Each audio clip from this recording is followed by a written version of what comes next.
How are you tonight? Welcome back to Bucharest. Very good, very happy. A little bit too jokey. Maybe you should like You know, you can do the jokes. I just, we just balance out things. essentially we're very good.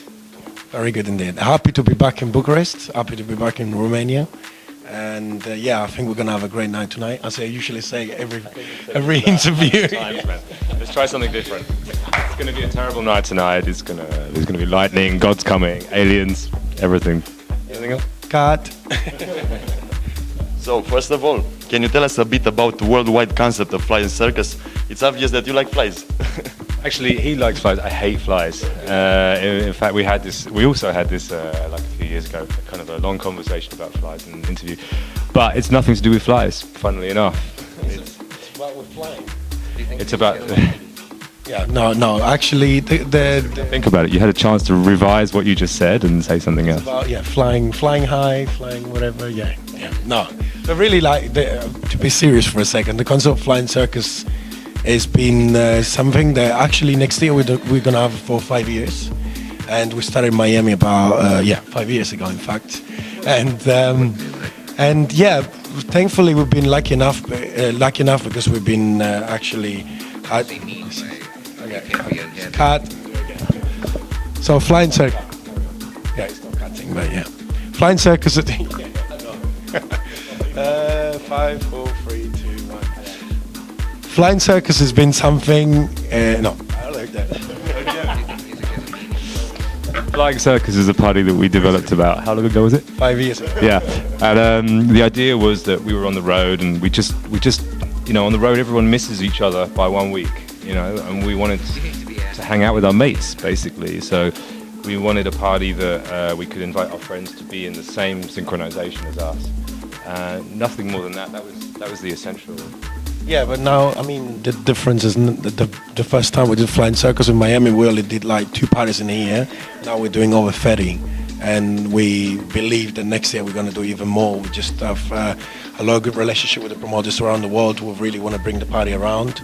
Great relationship with the artists. They want to come back all the time. And for example, tonight, Nima is the first time that comes, but we've been working with him a few times. And it's definitely exciting to go to different cities and do your own parties.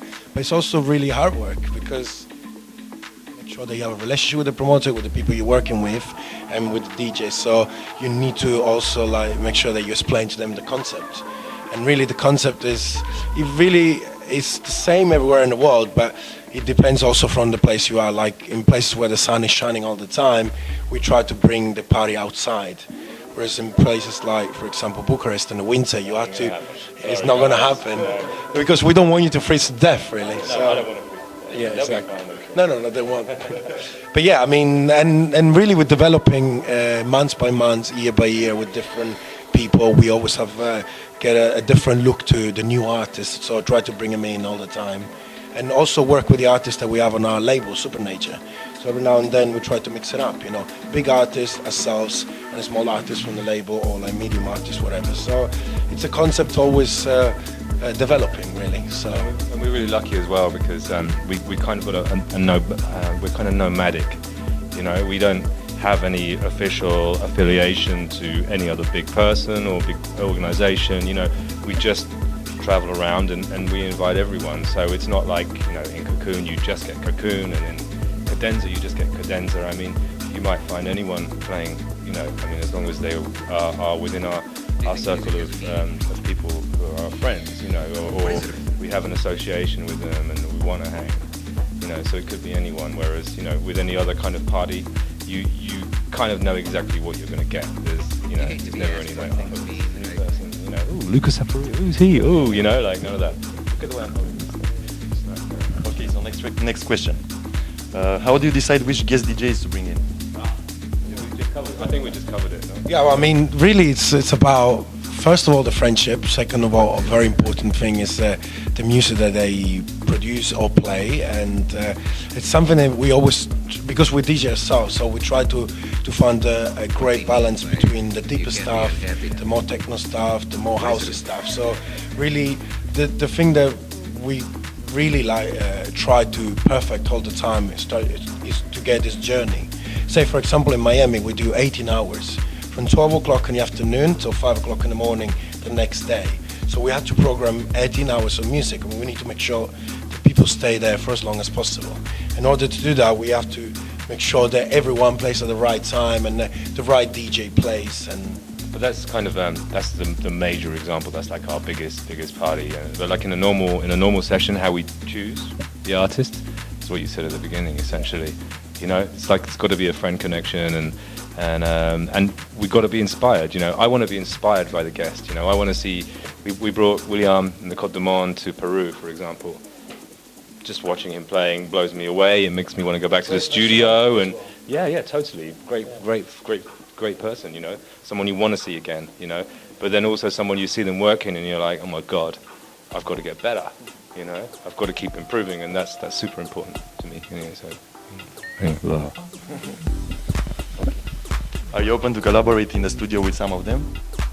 Yeah, of course. I mean, we just did something with James Teach in the studio, who's like one of our Supernature boys. But I mean, he's my favorite robot, and he's not one of our boys. He's gracefully on our your favorite robot. And I mean, we'd love to work with everybody in the studio, but a lot of times when you're on the road, you're like, hey, we must work in the studio. Because yeah, of course we must. And then you write my thing, and let's check our Mac calendars, and that never works. And you know, it doesn't happen that much. It's really hard to coincide again. It's for the same reason that you never see each other on the road. You know, it's the same reason it's hard to get into the studio. It's all about being like, try and be organic with the people that you work and the people that you travel around with. Like with James Teach was quite easy because he was in Barcelona a few weeks before, and then he decided to come. You know, we spoke to him on Skype and was like, please come and do a track with us, and you know, we collaborate on something. And he came, and he just worked really in a couple of days. We just started a track, worked on it, finished it, and then he left to go and play his gigs in Europe. Couldn't open the track. Yeah, well, that's another thing. 2 days on it and then cried. But they can't hear you without it. No, Yeah. But yeah, I mean, is that the end of the question? Yes. Next question. Yeah. Flying Circus was pretty much everywhere. Which have been your best nights this year? It's a hard question. I have bad memory. I can't even remember what happened last week. Well, Russia was great. Russia's always great. Mexico was last year though. No. We did the Mexico one. We did the Mexico City one with Stacy Poulet. Yeah. Well, there's one that we're looking forward to. I remember. It's Flying Circus in Playa.com on the 31st of December, which he's only going to do. I have to play somewhere else. But it's going to be Anthony, it's going to be Steve Bagg, it's going to be Nicolas Jar and Benoit and Sergio. So 2 DJs, 2 live, which I think as a concept, in fact, is great because you get like great music all around, but you get someone live. So you break from the DJ set and then you get a DJ set again. So yeah, hopefully. I love it because the live only lasts 1 hour and the DJ gets an extra hour. It's like perfect. But I mean, some waves. Well, we didn't do some waves as Flying Circus, but we did it last year actually, and that was great. So basically, your memory is as bad as mine. Yeah, basically. Yeah, well, I mean, that was known fact. Nice tattoo. What represents? This is a parrot. It's actually a wood pigeon. Yeah. No, it's not. It's a phoenix. It's a phoenix. It kind of represents, mythically represents being reborn out of your own crap, basically, or ashes, depending on your perspective. And yeah, I mean, maybe it represents something that happened in my life. But I ain't gonna tell you. Okay, I won't insist. Do you enjoy more being DJs or producers? I love both. Yeah. Love both. Sorry, both is important. Like being lost and consumed in the studio there's nothing like it. Being lost and consumed on stage, there's nothing like it. Being in the studio is great because you don't have to go anywhere. But being on the road is amazing because you're with people and they both have their totally important dualities. Yeah. One inspires the other. Yeah, exactly. Although if I had to choose between one and the other, actually I don't know. It's a hard choice. You? Well, I mean, you will have to choose anyway at one point. So I guess it would be production, because you can't. I don't expect myself. Exactly.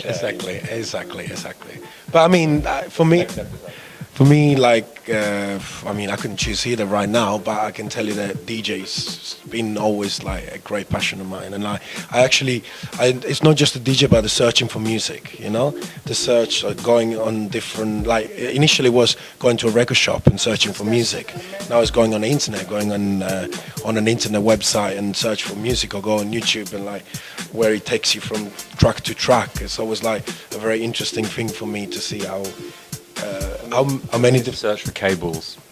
Yeah, so there you go. So that's why we balance each other, because we don't have exactly the same taste. I mean, equally, you know, I love both. I love both the things we do. I wish I could do both more, you know, and I wish one didn't suffer for the other, because one always suffers for the other. When you're on tour, you want to be in the studio. When you're in the studio, you need to be out. I wish I was a bowler. I wish I was a little bit taller.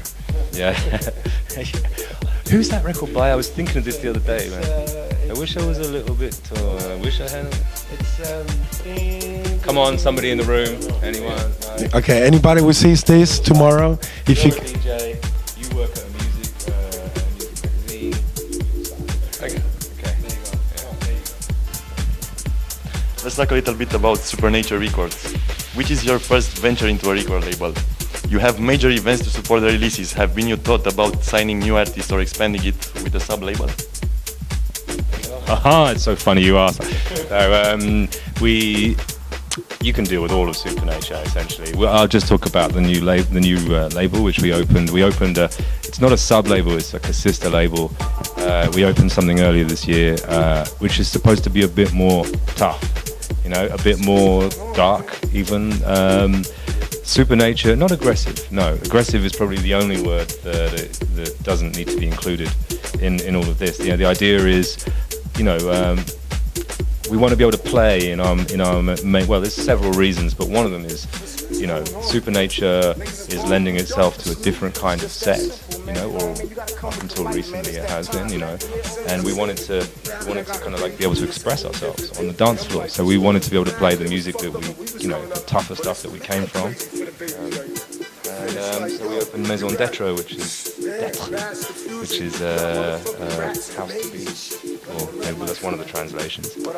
And yeah, it's just about that kind of like darker, tougher side, you know, less melodic, more moody and beats, you know. And on the other side of things, Supernature. Yeah, Supernature actually. We're celebrating 4 years next year as well. So it's going incredibly at the moment. We had some great supports from the people of the business. We have some great artists working with us, and I mean, we keep shifting between different musical styles. We've been like, Supernature's been a great journey, because actually it's taught us how to run a record label, which is not something easy. And people think, you know, the first thing you do, it was an absolute nightmare. And actually, you know, to be honest, it's been like a great ride, but also it's been a lot of pain in the ass, to be honest with you, because we didn't know what to do, and we thought that we were going to get into this label and know exactly what to do. We thought we'd just be music selectors, and that would be it, you know, and that everything else would just be automatic. But there's a business side of it, there is the marketing side of it, there is employing the right people, making sure that everybody, you delegate and tell what everybody needs to do. So it was a learning curve for us. And as well, we had to teach ourselves, more than anything, it's like we had to learn how not to ruin our own label, you know, because, you know, you're running around and you're on the road, and then you want to make important decisions about what needs to happen in the label, and you're not in the right frame of mind, and, you know, you're a lot of the time we're running on high emotions in our jobs, and a business needs kind of calm emotions, you know, which we realized. But it's a full-time job, and really, like, even with the second label, because I mean, the thing was like separating the label, separating the sounds, because that's the mistake, you know, that I think a lot of people make anyway, but we made, was like to just having too many sounds into one label. So we had to separate, and that's why we created a second label, Maison d'Etre. So now is the best time for us, because This is Mahoney's phone ringing in the background for the second time. I just thought I'd tell everyone. Now I lost my train of thought. But yeah, basically now we. What do they want? Sorry, carry on. But now I lost my train of thought. Check. He wants to know if we're bringing any new artists in. Then issues the next one. We've got this new artist coming after. Okay, well, we got this new artist coming out called An Issue. Well, I mean, actually, at the moment, to tell you the whole story, what was going to happen is like we have Solomon is being released like 2 weeks ago. The next one is J.A.'s. We have a very special release by him because he's done a track like 9 years ago, and this track was lost in a fire because he had a fire in the studio, and thankfully he found again the master of the track, and he made a new edit of it, and he decided to give it, after speaking to him, we want to release from you, he decided to give it to us along with 3 other tracks, and I think it's one of the most interesting releases that we got at the moment because of the story behind it. So, it's doing this, we got this coming out next, it's being promo right now, and then after that we got An Issue, which actually one day I was surfing the internet and I came across this track on SoundCloud, and he just finished it like 2 hours before, put on SoundCloud to get like some opinions, some feedback from people, and I heard and was like, dude, I hope this track is free, and I was like, yes it is, and we signed it right away, and really it's going to be we think like a big track for us on the label and a big track for him as well. It's very competent, deep but funky at the same time. So, and then following Jay Hayes and following An Issue, we have Betoko. Yeah, Betoko, and then new artist. Not that. I mean, he's been around for a long time. No, he's been actually had releases on Get Physical. He had releases on Wow Records, but it's changing the sound exactly. It's now. It's very, probably it's the poppiest record that we ever put on Supernature. Huh? Exactly. But we with Supernature, it's like we keep a line, but we always want to vary from this line. So, I mean, yeah, we do deep house, we do a little bit of this, a little bit of that. But this one is different because it's probably the poppiest record we will ever put out. But we need to try this as well. It's just a try. So what do you say? It's just a trial that we're doing for this. Okay. So basically, the releases are not every month with Maison. The idea is to be more relaxed about it, and just follow good music, good line of music.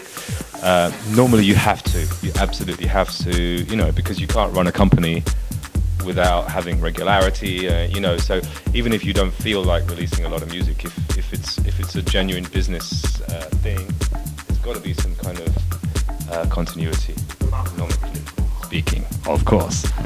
And but we don't have that. So after the Luciano essay, which just came out, we've got I can't actually tell you who the artist is because he wants to remain anonymous, but we have this huge artist who even you won't be able to guess who he is, Mahoney.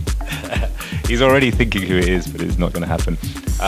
Basically, his new title is called Just Beat, spelled B-E. New moniker, his new pseudonym, whatever, and the artist is underground, but he wants to release because he doesn't want people to associate him with music he's already done. He doesn't want people to buy it for what he already did. He wants people to like it and to buy it and to be on a new label and to, so it's a really purist and altruistic mentality. So that'll be January. Also, he wants the music to talk. He doesn't want it to be That's what I mean, yeah. with anything about the name or like, oh, is this and is that. And back to you. No. Next question. Audiofly is preparing some new productions. Yes. Many. La multi-anni. No, just kidding. Actually, after the album, we took a step back from the studio for a while because we were touring a lot, and we've been like South America, Japan, US, blah blah blah blah blah blah. You know the story. So actually, we've been back in the studio since November, and we've been fixed in there for like a month, writing new music, and we just finished a collaboration with Robert Owens, which is actually a legend of house music. So we were really honor to do a collaboration. We didn't just steal the vocals, right? Yeah, exactly. Yeah, that. But it's a collaboration. It's actually an actual collaboration. And then we did a collaboration also with Big Bulling, who's basically one of the guy who sang on old JS track, which was a classic track as well. And yeah, both of them are like a little bit. We just have been experimenting in the studio, so it's the Audiofly sound, but with a little bit of experiment as well, like trying to see what we could do different, Yeah, we just released one on Cocoon, just as a little addition to the year. It hasn't been released in March, and it's a kind of a slightly darker sound than what we normally do, so it seemed perfect. And the compilation is called Dots and Pearls. And we just finished a remix for Get Visible for Tim Green, So In Love With You track. And I shall be writing my memoir soon. There are any Romanian producers who impressed you lately? Alina Ser has a very solid EP on Supernature, launched in 2009. He's got a new moniker called Creative Sense, which is amazing. Super deep, very, very intelligent. Love what he's doing. Who else, man? Dan and Dre, like I've been hearing a lot of stuff recently, and it's just still keeps the Romanian sort of RPR sound alive, but with new techniques, new details almost. So it's different than what say like Radu and Pedro are doing, and I mean it's not better or worse, it's just different, and I like him a lot. But also the old guards, like what Radu is doing at the moment, and what Pedro is doing, actually still very interesting music, super solid. And actually I'm very excited to hear what Alina Ser has to play tonight, so to understand how he's proceeding with his music. My sister, maybe. My favorite sister? No. For the New Year's Eve night, you are going to blow up the Blue Venado Beach Club Resort in Mexico. Can you relieve more details? Well, we've been going and doing Mexico now for the last 4 years? 5 years? 4 years.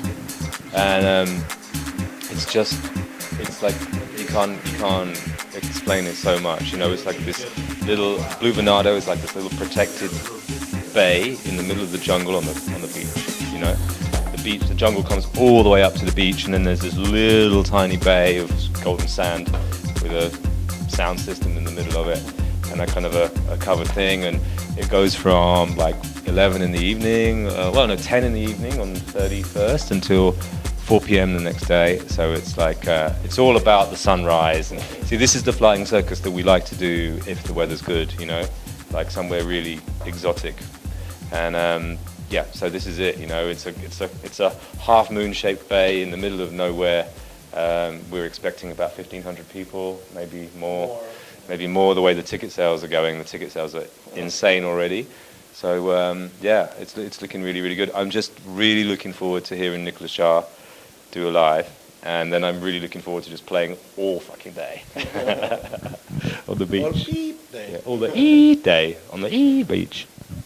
So speaking about tonight, what do you expect? Well, actually, I heard that the venue is amazing. I've heard this is kind of warehouse, really dark and really, different vibe than totally a cup of tea. So I was just listening to music before to promo, so I was just keeping all the darker and more like twisted records on the side for tonight. So tonight I think it's going to be great. So until we're there, we don't know, but you can ask me at the end of the night again. But I have a good feeling.